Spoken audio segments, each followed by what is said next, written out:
نحمده ونصلي ونسلم على رسوله الكريم أما بعد فأعوذ بالله من الشيطان الرجيم بسم الله الرحمن الرحيم يا أيها الذين آمنوا لا يحل لكم أن ترثوا النساء كرها ولا تعذلوهن لتذهبوا ببعض ما آتيتموهن إلا أن يأتين بفاحشة مبينة وعاشروهن بالمعروف فإن كرهتموهن فعسى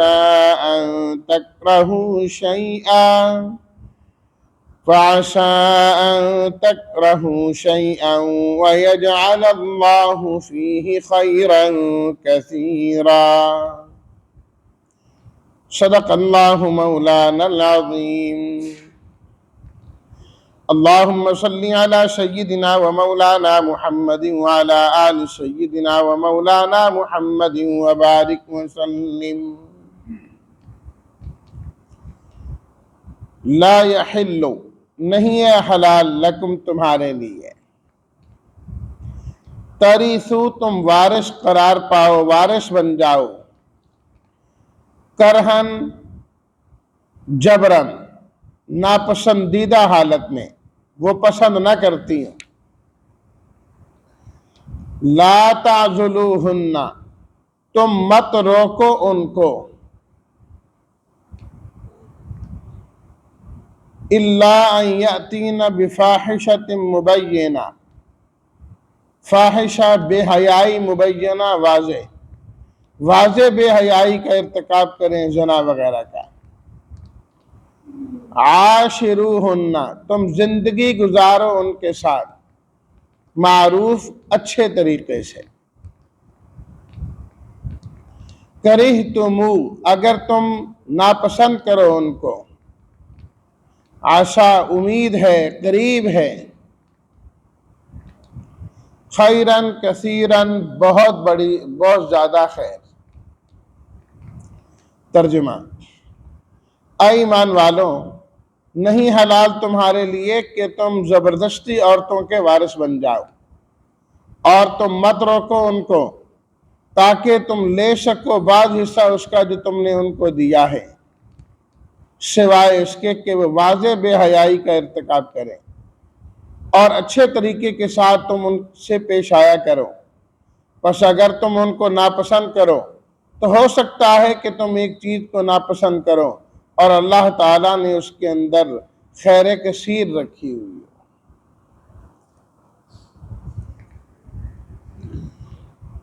نواں حکم اس آیت کے اندر ارشاد فرمایا گیا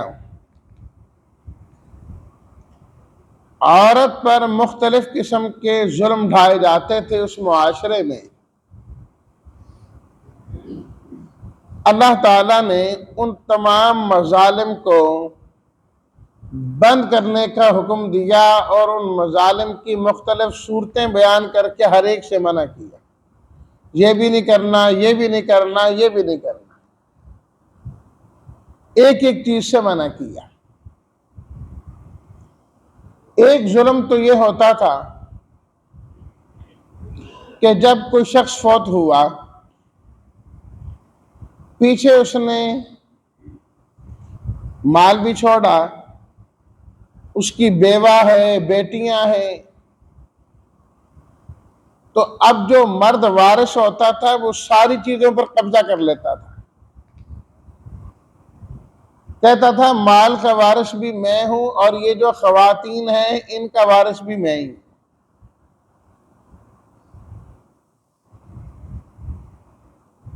مقصد در حقیقت یہ تھا کہ یہ سارا مال میرے قبضے میں آ جائے میں اس پر قبضہ جما لوں زیادہ زیادہ اس کی بیوہ نے دعویٰ کرنا ہے نا یا جو ہے بیٹیوں نے دعویٰ کرنا ہے تو ان پر بھی قبضہ کر لیا جی میں ان کا وارث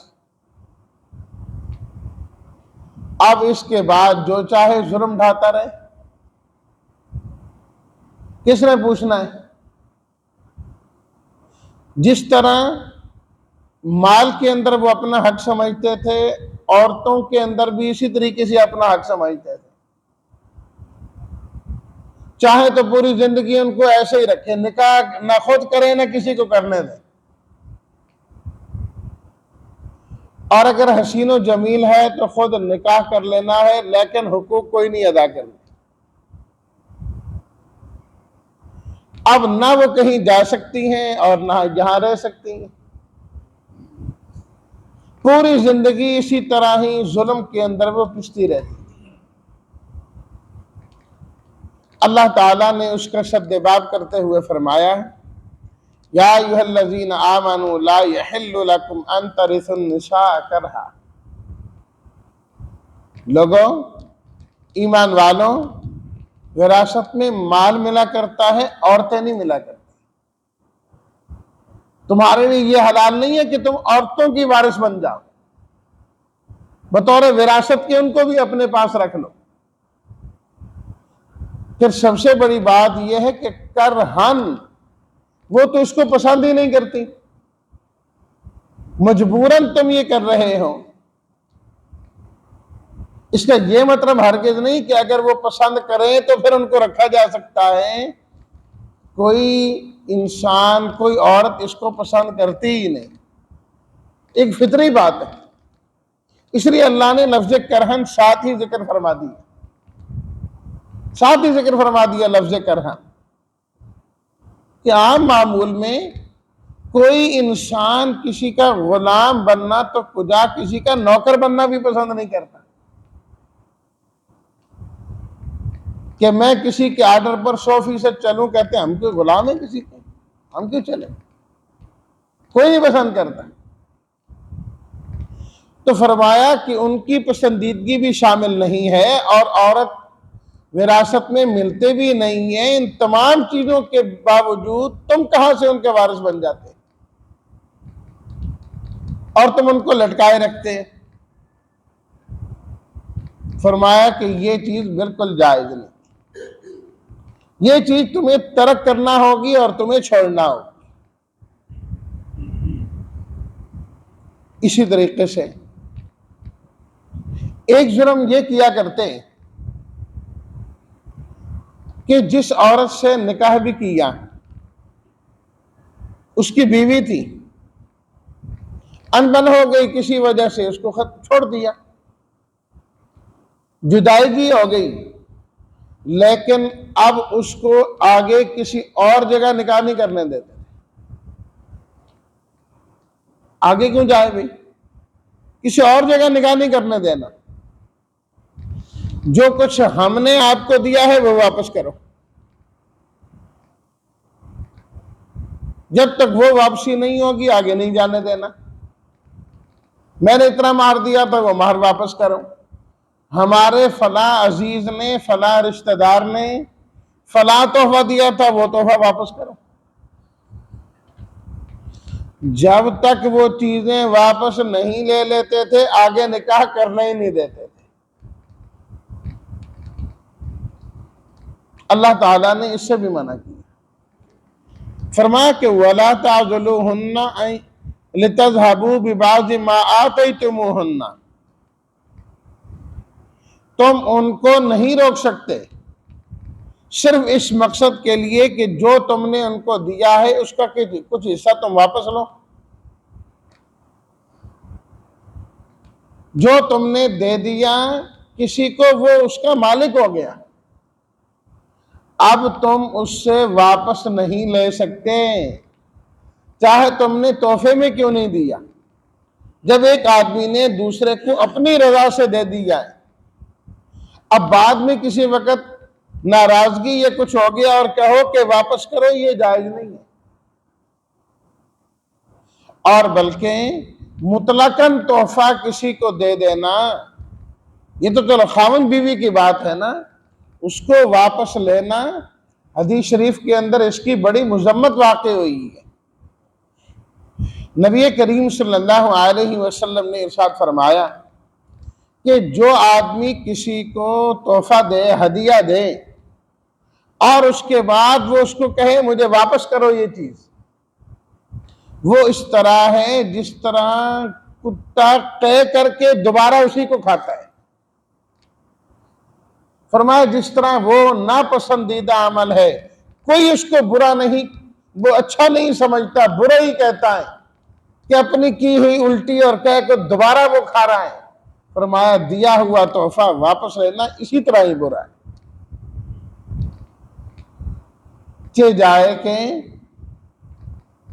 خاوند اور بیوی کے تعلق ہو، کہ اللہ تعالیٰ نے اس تعلق کو قرآن مجید میں کیا فرمایا؟ ہن لباس لکم وانتم لباس لہن، وہ عورتیں تمہارا لباس ہے اور تم ان کا لباس ہو۔ جس طرح انسان کا لباس اس کے جسم سے الگ نہیں ہوتا، جسم پر انسان لباس پہن کے ہی رکھتا ہے،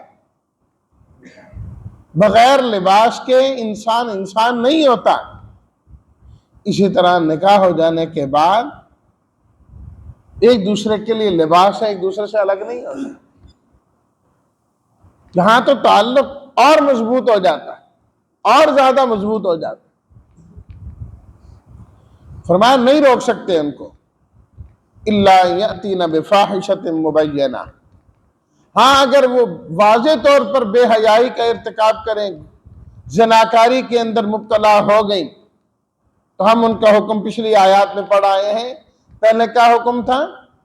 جب تک فرمایا کہ ان کو گھروں کے اندر قید کر دیا جائے، جب تک اللہ کا کوئی اور حکم نہ آ جائے یا موت واقع نہ ہو جائے تو ان کو نہیں جانے دینا، کہیں اندر گھروں میں قید کر کے رکھنا۔ فرمایا ہاں یہ صورت ٹھیک ہے، اس لیے ان کو روکنا کہ دین اسلام کا حکم ہے، یہ ٹھیک ہے۔ اسی طریقے سے دینی اعتبار سے بعض وجوہ کی بنیاد پر عدت کے اندر عورت ہے اسے روکا گیا ہے کہ عدت کے اندر جو ہے نا وہ نکاح نہیں کر سکتی، ممنوع ہے، نکاح نہیں ہوتا عدت کے اندر کیا ہوا، بالکل ناجائز ہے، اس میں روکا گیا۔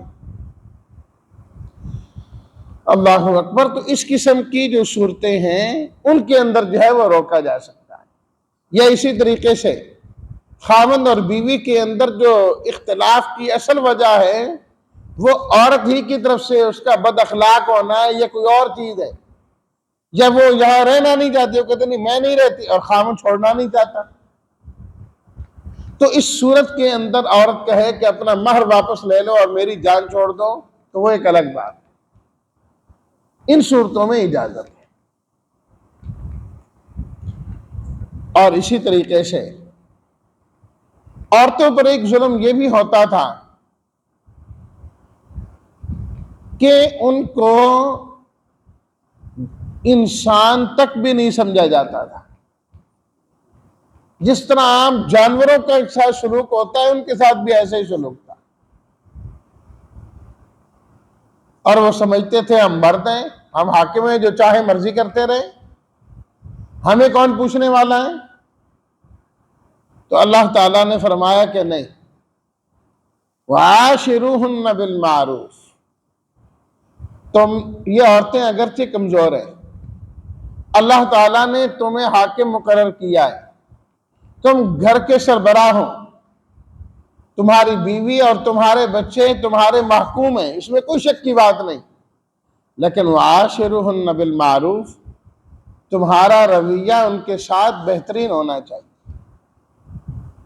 حسن سلوک، اچھے طریقے سے تم نے گزارا کرنا ہے۔ یہ انسان کے بلند اخلاق کی علامت اور نشانی ہے کہ انسان کے ماتحت جو ہیں انسان ان کا پورا خیال کرے، چاہے ان کے ساتھ بھی کچھ بھی کر سکتا ہے، اختیار ہونے کے باوجود اچھا رویہ اختیار کرنا یہ انسان کی شرافت کی علامت ہے، شرافت کی علامت ہے۔ اور نبی کریم صلی اللہ علیہ وسلم نے تو یہاں تک فرما دیا خیرکم خیرکم لأہلہ، تم میں سے بہترین آدمی وہ ہے جو اپنے اہل و عیال کے ساتھ بہترین رہتا ہے۔ اپنی بیوی کے ساتھ اچھا سلوک کرتا ہے وہ تم میں سے بہترین آدمی ہے۔ وہ بہتر اور خوب نہیں ہے کہ جب دکان پر بیٹھے تو مسکرا کر باتیں کرے، اچھے طریقے سے باتیں کرے، دوست احباب آ جائیں تو مجلس گرم ہو سکتی ہے اور لوگ کہیں کہ یار یہ تو محفل کی جان ہے، یہ شخص جہاں بیٹھتا ہے محفل میں جان ڈال دیتا ہے، اور گھر کے دروازے کے اندر آتے ہی چہرے پر بل آنا شروع ہو جائیں، نظام بدل جائیں۔ فرمایا نا نا نا، وہ بہتر نہیں، بہتر وہ ہے جو گھر والوں کے ساتھ بہتر۔ اور اگلا جملہ اسی روایت کے سنیے، جب آپ نے یہ فرمایا تم میں سے بہترین وہ ہیں جو اپنے گھر والوں کے ساتھ بہترین ہو، اس کے بعد آپ نے فرمایا وَأَنَا خَيْرُكُمْ لِأَهْلِي، فرمایا کہ میں تم سب میں سے اپنی بیویوں کے ساتھ زیادہ خیر کے ساتھ رہتا ہوں، زیادہ بھلائیوں کے ساتھ رہتا ہوں۔ فرمایا مجھے دیکھتے نہیں کہ میرا اپنی ازواج کے ساتھ کیا تعلق ہے؟ اللہ اکبر، قربان جائیے۔ مسلم شریف کے اندر روایت مذکور ہے، نبی کریم صلی اللہ علیہ وسلم کی خدمت میں ایک صحابی آتے ہیں اور عرض کرتے ہیں جی میں آپ کی دعوت کرنا چاہتا ہوں، آپ میرے گھر تشریف لائیں، برکت ہو جائے گی آپ کی آمد سے۔ نیک لوگوں کی آمد سے گھروں میں برکتیں ہوتی ہیں، اس لیے نبی کریم صلی اللہ علیہ وسلم جب کسی کے ہاں کھانا کھاتے ہیں تو آپ دعائیں دیتے ہیں، ان دعاؤں میں ایک دعا یہ بھی شامل ہوتی، آپ فرماتے ہیں اکل طعامکم الابرار، نیک لوگ تمہارا کھانا کھاتے رہے، اس دسترخوان پر نیک لوگ آتے رہے، آپ دعائیں دیا کرتے تھے۔ تو انہوں نے دعوت دی اور آپ دعوت کا انکار نہیں کرتے تھے، جو بھی آپ کو دعوت دیتا، امیر آدمی کہ غریب آدمی، آپ ہر ایک کی دعوت کو قبول کرتے۔ اس لیے کہا جاتا ہے نا کہ دعوت کو قبول کرنا سنت ہے۔ تو جی آپ میرے ہاں تشریف لائیں، میں آپ کی دعوت کرنا چاہتا ہوں۔ آپ نے فرمایا صرف مجھے دعوت دے رہے ہو یا عائشہ کو بھی دعوت دو گے؟ رضی اللہ تعالیٰ عنہ، اپنی زوجہ کے متعلق انہوں نے کہا نہیں میں تو صرف آپ کی دعوت کرنا چاہتا ہوں، اتنا ہی ان کے پاس کھانا ایک آدمی کا ہوگا نا، کہا نہیں صرف آپ تشریف لائیے۔ فرمایا میں بھی نہیں آتا، جاؤ پھر، میں نہیں آتا ان کے بغیر۔ وہ چلے گئے، تھوڑی دیر بعد پھر آئے، کوئی انتظام کیا ہوگا مزید، اور پھر واپس آ کے عرض کرنے لگے میں آپ کی دعوت کرنا چاہتا ہوں، آپ بھی تشریف لائیے اور اپنے ساتھ ہماری ماں حضرت عائشہ کو بھی لے آئیے، دونوں کی میں دعوت۔ آپ نے فرمایا اب ٹھیک ہوگا، اب میں بھی آؤں گا اور ان کو بھی لے کے آؤں گا۔ فرمایا ٹھیک ہے جاؤ ہمارے۔ اللہ اکبر، وہ چلے گئے۔ آپ علیہ الصلوۃ والتسلیمات نے حضرت عائشہ صدیقہ رضی اللہ تعالیٰ عنہ کو ساتھ لیا، فرمایا چلیں دعوت ہے میری بھی اور آپ کی بھی۔ حضرت عائشہ رضی اللہ تعالیٰ عنہ فرماتی ہیں جب ہم وہاں سے نکلے نا، ذرا ان کا گھر دور تھا، جب ہم ذرا باہر آئے تو خالی جگہ آ گئی اور کوئی بھی نہیں تھا وہاں پر، ہم دو ہی تھے۔ آپ علیہ الصلوۃ والتسلیمات نے فرمایا اچھا یوں کرتے ہیں کہ آج دوڑ لگاتے ہیں، آپ بھی بھاگو میں بھی بھاگتا ہوں، دیکھو کون آگے نکلتا ہے۔ حضرت عائشہ رضی اللہ تعالیٰ عنہ فرماتی ہیں کہ ہم دونوں نے ریس لگائی بھاگنے کی، اس طرح خوش گپی کرتے ہوئے، گفتگو کرتے ہوئے نبی کریم صلی اللہ علیہ وسلم ان کے ہاں تشریف لے گئے۔ اللہ اکبر۔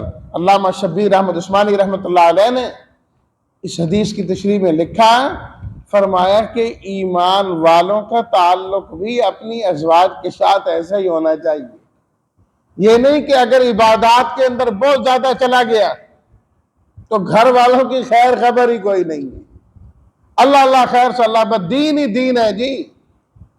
بھائی بیوی کے ساتھ اچھا تعلق رکھنا، ضروریات کو پورا کرنا، اپنے گھر کو چلانا، یہ بھی دین ہے، دین کے اندر شامل ہے یہ بات۔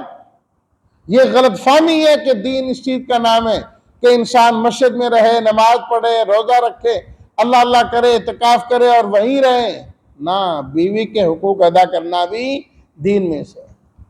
خیرکم خیرکم لأہلہ وانا خیرکم لأہلی، تم میں سے بہتر وہ ہے جو اپنی بیوی کے ساتھ بہتر ہو، اور تم تمام میں سے میں اپنی زوجہ کے ساتھ سب سے بہتر۔ یہ بھی دین کا حصہ ہے۔ وعاشروہن بالمعروف، فرمایا ان عورتوں کے ساتھ اچھا سلوک کیا کرو۔ یہ قرآنی حکم ہے، قرآنی حکم ہے، وعاشروہن بالمعروف۔ اللہ نے فرمایا فَإِن كَرِهْتُمُوهُنَّ فَعَسَىٰ أَن تَكْرَهُوا شَيْئًا، اگر تمہیں ان کی کوئی چیز پسند نہیں ہے، اس کا اخلاق نہیں پسند یا اس کی خوبصورتی نہیں پسند، کوئی بات نہیں پسند، وَيَجْعَلَ اللَّهُ فِيهِ خَيْرًا كَثِيرًا، یہ بھی تو ہو سکتا ہے نا کہ تم ایک چیز پسند نہ کر رہے ہو اور اللہ تعالیٰ نے اس کے اندر خیر رکھی ہے۔ بھئی اگر اس کا تمہیں حسن پسند نہیں آ رہا تو یہ بھی تو دیکھو نا کہ وہ با اخلاق کتنی ہے، یہ تو دیکھو نا وہ خدمت گزار کتنی ہے۔ ایک خوبی نہیں تو دوسری خوبی کو دیکھ لو نا۔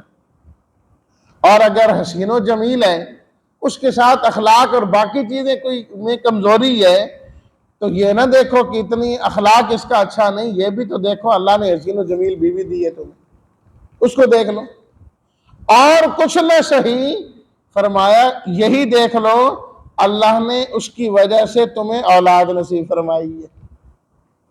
اولاد تو ہر ایک کو پسند ہوتی ہے نا، اپنا بیٹا اپنی بیٹی یہ تو ہر بندے کو پسند ہے، چاہے بااخلاق ہو یا نہ ہو، حسین جمیل ہو کہ نہ ہو، تعلیم یافتہ ہو کہ نہ ہو، خدمت گزار ہو یا نہ ہو، اپنی اولاد تو اچھی لگتی ہے نا۔ فرمایا یہی دیکھ لو کہ اللہ نے اس کی وجہ سے تمہیں اولاد سے نوازا ہے۔ وَيَجْعَلَ اللَّهُ فِيهِ خَيْرًا كَثِيرًا، اللہ نے کتنی بڑی خیر اس کے اندر رکھ دی، تو اس کو دیکھا کرو۔ اور حدیث شریف میں موجود ہے، آپ علیہ الصلوۃ والسلام نے فرمایا کہ اللہ نے عورت کو پسلی سے پیدا کیا اور پسلی ٹیڑھی ہے۔ عورت کے اندر کچھ نہ کچھ باتیں ایسی رہیں گی جو آپ کے مزاج میں ٹیڑھی نظر آئیں، تو گزارا اس کے ساتھ ہی کرنا ہوگا۔ فرمایا پسلی کو ٹیڑھا کرو گے ٹوٹ جائے گی، عورت کو 100% سیدھا کرنے کی کوشش کرو گے طلاق واقع ہو جائے گی، نہیں چل سکو گے۔ کچھ نہ کچھ باتیں رہیں گی۔ انسان کو یہ بھی سوچنا چاہیے کہ میری بھی تو کتنی باتیں ہوں گی جو اس کو پسند نہیں، تو وہ بھی تو برداشت کر رہی ہے نا، تو ہمیں بھی برداشت کرنا ہے۔ یہ زندگی کا پہیہ اسی طریقے سے چلے گا۔ اللہ ان ہدایات پر ہمیں بھی عمل کرنے کی توفیق عطا فرمائے۔ وآخر دعوانا ان الحمد للہ رب العالمین۔